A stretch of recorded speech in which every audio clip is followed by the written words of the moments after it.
Hello বন্ধুরা, আজকে বাড়ি চলে যাব, তাই গাছ থেকে দুটো পেঁপে পেড়ে নিয়ে যাই। এই দেখো পেঁপে, এই দেখো বড় বড় পেঁপে হচ্ছে। এই একটা পেঁপে বাড়ি, হ্যাঁ কত বড় পেঁপে।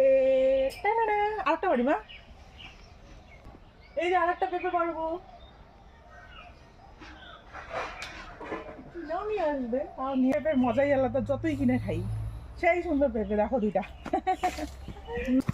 তো কি কি নিয়ে যাচ্ছি এই দেখলা তোমরা, পেঁপে পেরেছি, পেঁপে নিয়ে যাব 2 কেজি। ঠিক আছে। দিয়ে যাস। আমার মা কয় দুইটা পেঁপে বলে 2 কেজি, দুইটা পেঁপের দাম বলে 40 টাকা। দিব 40 টাকা। আর কি নিয়ে যাব দেখো, কলা, গাছের কলা, এইটুক কলা নিয়ে যাব, ঠিক আছে। এই যে আটা, আটা নিয়ে যাব, লোকাল আটা। এই যে লাউ গাছে এখনো লাউ ধরে নাই, পরে এসে লাউ নিয়ে যাব।